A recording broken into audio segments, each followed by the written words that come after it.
Masih mengenai upaya pemberantasan narkotika, 5 anak di bawah umur diamankan Satuan Reserse Narkoba Polsek Senapelan, Pekanbaru Riau saat asik melakukan pesta narkoba jenis sabu di sebuah kamar hotel di Pekanbaru Riau. Dari tangan para pelaku yang masih pelajar ini, polisi berhasil mengamankan 4 paket sabu dan sebuah alat hisap sabu sisa pakai para pelaku.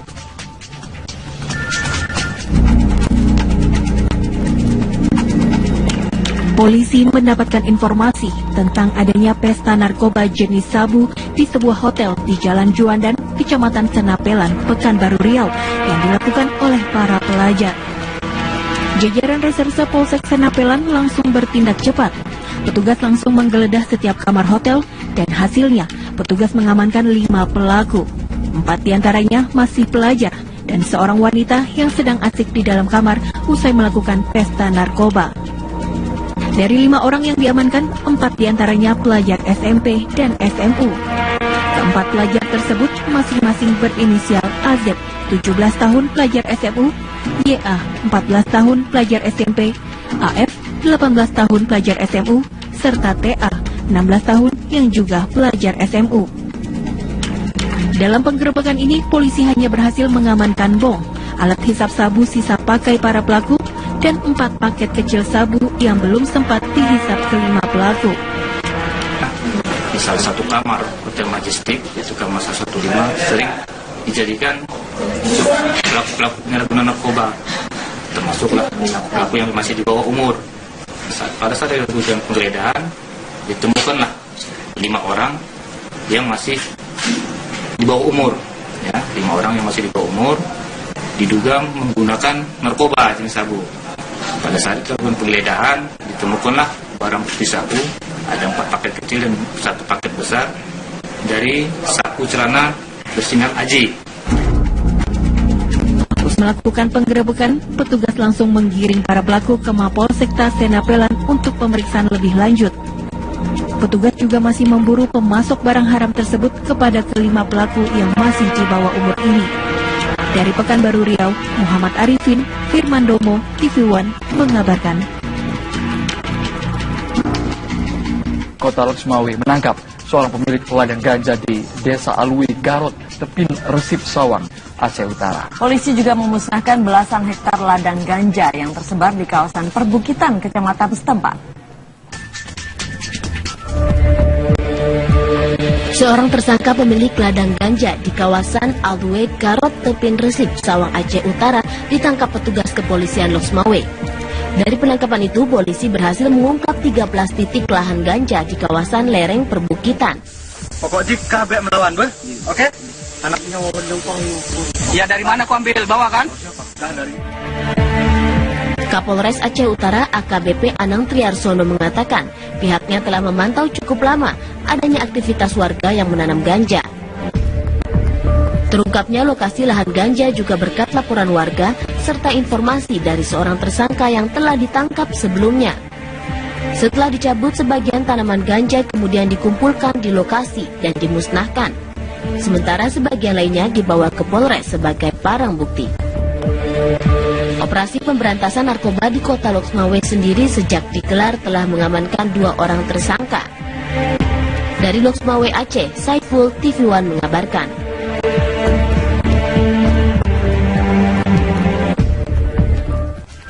Sementara itu, polisi berhasil menangkap 3 bandar dan pengedar narkoba jenis sabu. Para pelaku ditangkap karena warga sekitar resah dengan pesta narkoba yang sering dilakukan setiap malam.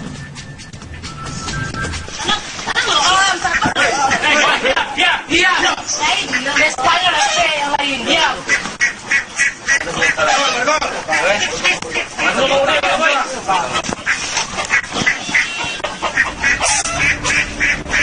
Berdasarkan penangkapan 2 pengedar narkoba jenis sabu, Satuan Narkoba Polresta Padang langsung melakukan penggerebekan terhadap SL. Pelaku ditangkap di kediamannya di Jalan Purus, Kecamatan Padang Barat. Polisi langsung melakukan pemeriksaan di rumah pelaku. 9 paket sabu besar senilai puluhan juta rupiah berhasil diamankan. Tak hanya itu, polisi juga mengamankan alat hisap dan uang hasil transaksi narkoba. Yang salah. Tanggal mana? Ada 3 pelaku inisial AH, Hadi, yang kedua Irda Usman, yang ketiga Susilo. Kebetulan di TKP kita temukan 9 paket sabu dan ada timbangan digital. Kebetulan ini selama ini sudah meresahkan warga di lingkungan, belum terjadi sering pesta narkoba. Ketiga pelaku merupakan target operasi polisi. Polisi masih memburu anggota sindikat narkoba antar provinsi ini yang sudah diketahui identitasnya. Dari Padang, Sumatera Barat, Wahyudi Agus, TV One mengabarkan.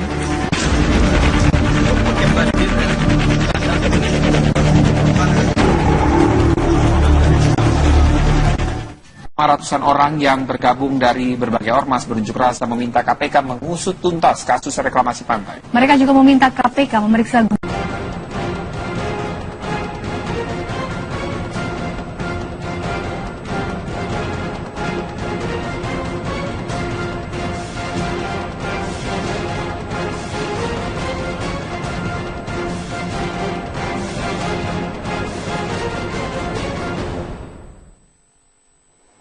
Saya akan langsung ke Pak Syarif di gedung KPK. Pak Syarif, bagaimana progres dari proses penyidikan kasus terkait dengan Raperda Reklamasi Jakarta ini? Ya, untuk sementara ya KPK masih memeriksa beberapa yang sudah ditetapkan tersangka dan tentunya beberapa saksi yang berhubungan dengan operasi tangkap tangan yang dilakukan beberapa hari yang lalu. Apakah ini artinya dikarenakan disebut sebagai grand corruption, M. Sanusi bukan merupakan pihak dari DPRD yang menerima aliran dana satu-satunya? Itu masih dalam penyelidikan, tetapi perlu saya jelaskan yang kayak maksud grand corruption itu bukan hanya dari nilai suap atau yang diberikan kepada yang bersangkutan, tetapi kita juga melihat dari dampak dari yang ditimbulkan suatu kejadian. Misalnya ini saya sudah bilang pada beberapa waktu yang lalu bahwa ini adalah contoh yang paripurna di mana private sector itu berupaya mempengaruhi kebijakan publik dengan menggunakan uang. Itu salah satu kriteria. Yang kedua, kalau dilihat dari segi objeknya, yang ingin dipengaruhi kebijakan tersebut adalah soal luas reklamasi yang tidak sedikit luasannya, sehingga itu betul-betul objek yang vital karena itu adalah akan menjadi muka dari Jakarta di bagian utara, menjadi muka dari ibu kota negara Republik Indonesia. Jadi banyak memang kepentingan dan tentakel dari kasus ini sehingga kami berani mengatakan ini salah satu contoh paripurna dari grand corruption. Sejauh mana Pak Syarif KPK follow the money? Ya, follow the money itu salah satu yang akan kami periksa secara intensif. Siapa saja yang pernah menerima aliran uang tentunya pasti akan diteliti dengan baik, termasuk memeriksa bukan hanya dari segi penerima tetapi juga dari segi pemberi. Makanya kami sangat intensif untuk memeriksa kasus ini. Pak Syarif, ada informasi yang menyebutkan ada sedikitnya 20 anggota DPRD DKI yang terlibat, ini dari 6 fraksi, dan mereka menerima hadiah mulai dari paket liburan ke Amerika Serikat, mobil mewah, umroh, sampai kios di pusat perbelanjaan. Betulkah informasi itu, Pak Syarif? Seperti yang saya katakan tadi, sekarang ini kami belum mendapatkan update dari penyidik, tetapi penyidik berupaya untuk menyelidiki semua kemungkinan yang terjadi seperti itu. Ya. Itu kalau informasi itu kami anggap sebagai petunjuk. Tapi ini petunjuk ini bisa akan di follow up begitu oleh KPK? Ya, semua petunjuk yang datang baik dari pihak luar maupun dari pihak pelapor, dari masyarakat, dari media itu ada, kalau dianggap relevan dengan pengembangan kasusnya pasti akan di follow up. Baik, saya rasa akan beralih ke Pak Jafar, mohon ditahan di situ terlebih dahulu. Pak Syarif, ini sebenarnya bagaimana mekanisme pembahasan dari Raperda? Apakah betul hanya melibatkan satu ketua komisi saja? Ya, saya kira begini. Pertama, pembahasan Raperda zaman sekarang dengan dahulu kala itu, maksud saya zaman Orde Baru dan awal-awal reformasi itu berbeda.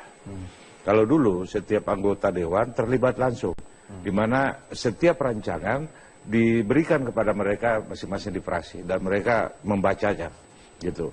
Nah kalau sekarang berbeda, hanya di di Badan Legislasi, Balekda, ya kan, Balekda. Kemudian Balekda melibatkan dengan komisi, misalnya seperti kasus ini, RUTR ini kan terkait dengan Komisi D. Berarti ada koordinasi, ada sinergitas antara Komisi D dengan Balekda. Ini apakah artinya M. Sanusi yang merupakan ketua Komisi D tidak bermain sendirian kalau Anda tadi melihat bahwa peran sentralnya justru di Balekda? Saya tidak mungkin menyatakan seperti itu. Yang jelas biar aja ini persoalan didalami oleh KPK, siapa yang salah, siapa yang tidak, ya nanti. Yang penting permasalahan hukumnya.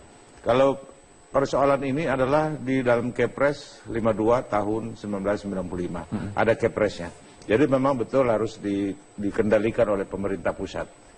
Tidak semata-mata oleh DKI, tapi oleh pemerintah pusat. Seperti tadi Pak Pramono Anung tanya, apakah ada pendelegasian ke DKI Jakarta? Itu akan dipelajari dulu oleh beliau. Pak Jafar, kita lihat. Tapi dari Balekda dengan Komisi D DPRD, mana yang lebih berperan dalam pembahasan Raperda ini? Ya sesungguhnya dua-duanya lah, dua-duanya. Karena lebih yang besar yang mana, Pak? Kalau secara yuridis ya pasti Balekda. Secara yuridis. Tapi teknis pasti itu ke Komisi D dan A. D menyangkut pembangunan, kemudian A menyangkut hukumnya. Baik. Saya akan ke Mas Ade sekarang. Betulkah korupsi ini menurut ICW berjamaah? Kalau berdasarkan kasus yang pernah kami tangani atau riset-riset kami, kasus-kasus korupsi terkait dengan pembuatan kebijakan, termasuk pembuatan aturan, biasanya tidak bisa dilakukan oleh hanya satu orang. Ini kan kami duga biasanya memang ada jamaah di situ. Kalau ibaratnya film itu kan ada aktor utama, aktor pendukung, atau cuma cameo saja gitu ya. Nah masing-masing memang punya peran, baik itu misalnya dia menjadi aktor utama, atau kemudian dia hanya ikut mendukung saja, atau hanya ya ikut menyetujui dengan kemudian kompensasi uang maupun barang. Menurut ICW, M. Sanusi berada di posisi mana? Iya, kita lihat aja. Makanya saya kira perkembangan di KPK akan menarik. Apakah kemudian Sanusi ini aktor utama atau cuma aktor pendukung? Makanya kemudian penting untuk terus mengawal, mendorong KPK untuk mengungkap ini. Dan sebenarnya bukan cuma kasus ini, kami juga berharap ini kan satu dari banyak rangkaian gitu ya. Rangkaian-rangkaian yang lain juga bisa dicek. Apalagi kemudian bisnis perizinan di Jakarta ini kan menjadi sangat menarik untuk diperdagangkan oleh orang-orang yang punya kuasa di sana. Tapi untuk pembahasan sebuah raperda, ini berarti kan tidak hanya melibatkan satu ketua komisi, Mas Ade. Ini berarti akan ada kemungkinan uang itu akan mengalir ke anggota-anggota DPRD yang lain. Kemungkinannya bisa terbuka. Saya katakan tadi, model praktek korupsi pembuatan kebijakan atau aturan ini tidak bisa sendiri, karena tidak mungkin satu orang apalagi anggota DPRD bisa kemudian memaksakan sebuah aturan disahkan gitu ya. Pasti harus ada dukungan-dukungan yang lain. Saya katakan tadi, aktor utama butuh aktor pendukung, butuh cameo tadi begitu. Kalau peran untuk pimpinan DPRD seperti apa, Pak, dalam pembahasan raperda? Ya, karena pimpinan dewan itu pasti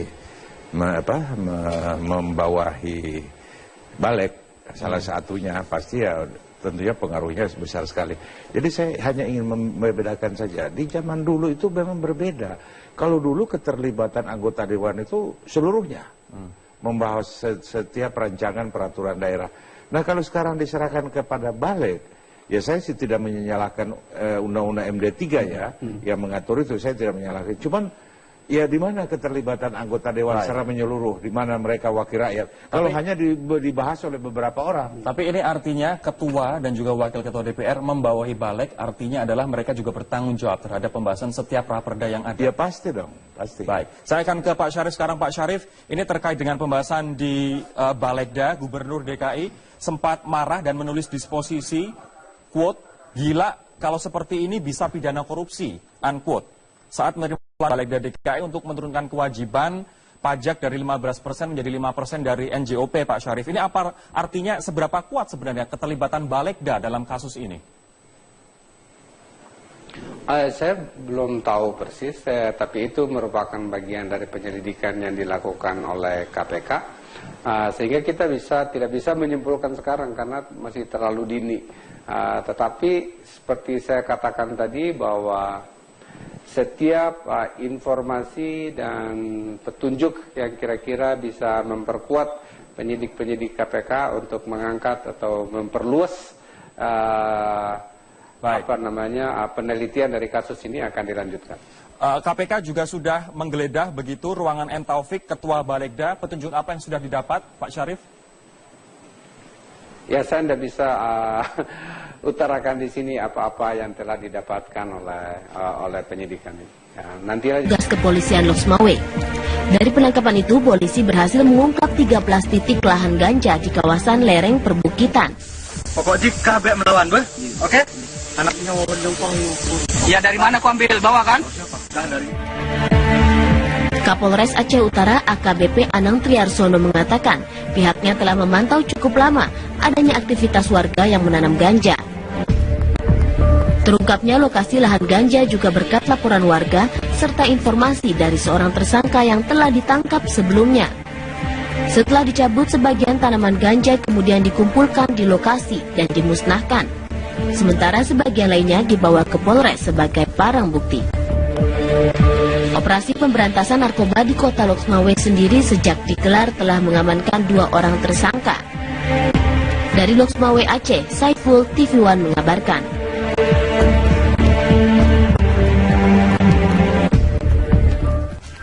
Sementara itu polisi berhasil menangkap 3 bandar dan pengedar narkoba jenis sabu. Para pelaku ditangkap karena warga sekitar resah dengan pesta narkoba yang sering dilakukan setiap malam.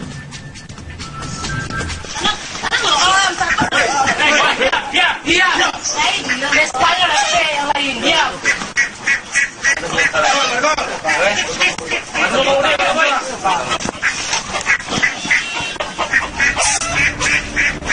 Berdasarkan penangkapan 2 pengedar narkoba jenis sabu, Satuan Narkoba Polresta Padang langsung melakukan penggerebekan terhadap SL. Pelaku ditangkap di kediamannya di Jalan Urus, Kecamatan Padang Barat. Polisi langsung melakukan pemeriksaan di rumah pelaku. 9 paket sabu besar senilai puluhan juta rupiah berhasil diamankan. Tak hanya itu, polisi juga mengamankan alat hisap dan uang hasil transaksi narkoba.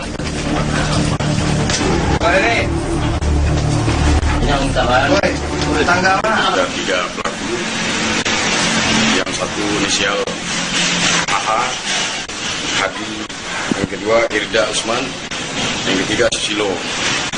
Kebetulan di TKP kita temukan 9 paket sabu dan ada timbangan digital. Kebetulan ini selama ini sudah meresahkan warga di lingkungan, belum terjadi sering pesta narkoba.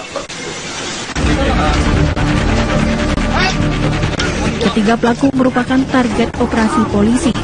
Polisi masih memburu anggota sindikat narkoba antar provinsi ini yang sudah diketahui identitasnya. Dari Padang, Sumatera Barat, Wahyudi Agus, TV One mengabarkan. Masih mengenai upaya pemberantasan narkotika, 5 anak di bawah umur diamankan Satuan Reserse Narkoba Polsek Senapelan, Pekanbaru Riau saat asik melakukan pesta narkoba jenis sabu di sebuah kamar hotel di Pekanbaru Riau. Dari tangan para pelaku yang masih pelajar ini, polisi berhasil mengamankan 4 paket sabu dan sebuah alat hisap sabu sisa pakai para pelaku.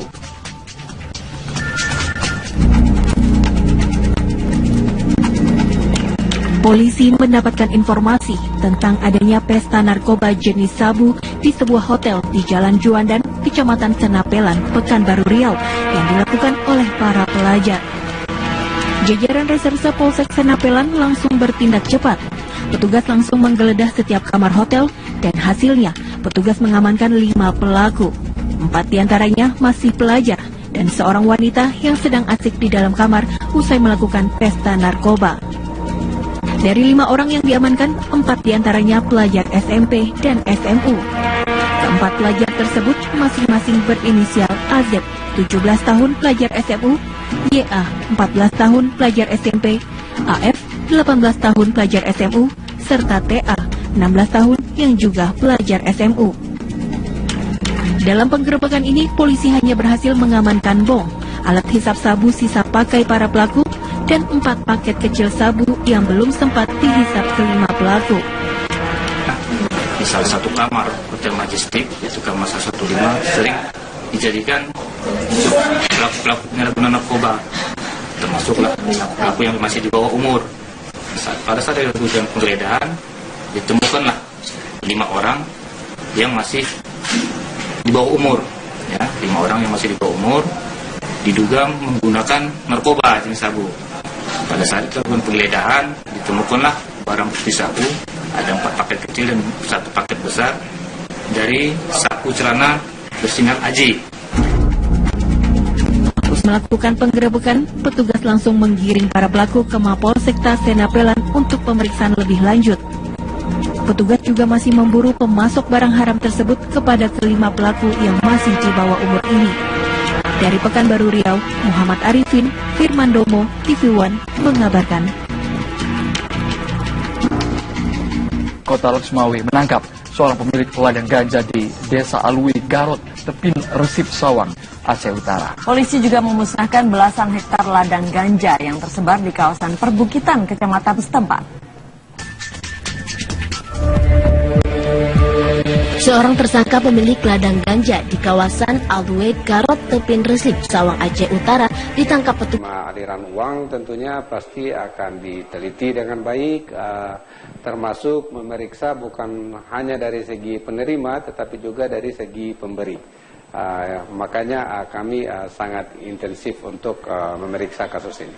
Pak Syarif, ada informasi yang menyebutkan ada sedikitnya 20 anggota DPRD DKI yang terlibat. Ini dari 6 fraksi dan mereka menerima hadiah mulai dari paket liburan ke Amerika Serikat, mobil mewah, umroh, sampai kios di pusat perbelanjaan. Betulkah informasi itu, Pak Syarif?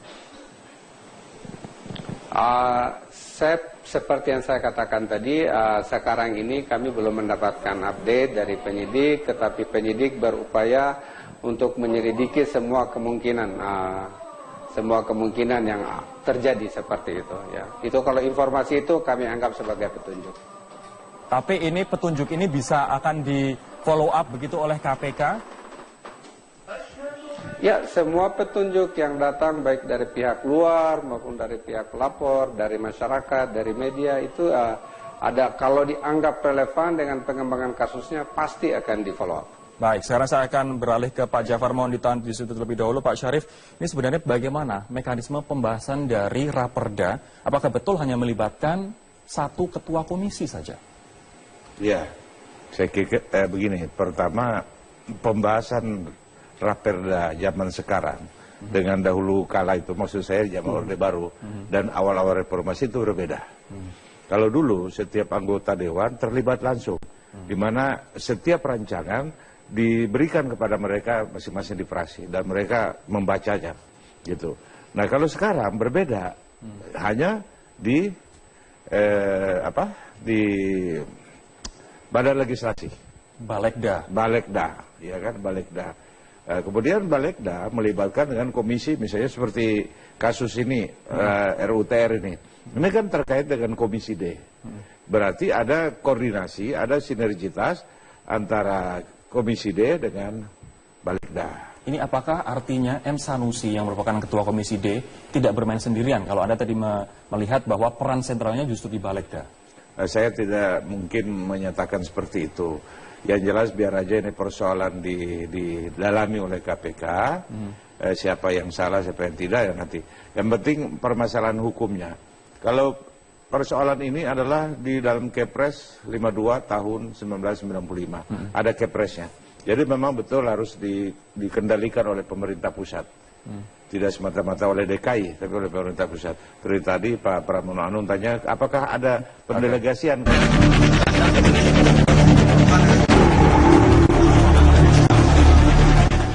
Ratusan orang yang bergabung dari berbagai ormas berunjuk rasa meminta KPK mengusut tuntas kasus reklamasi pantai. Mereka juga meminta KPK memeriksa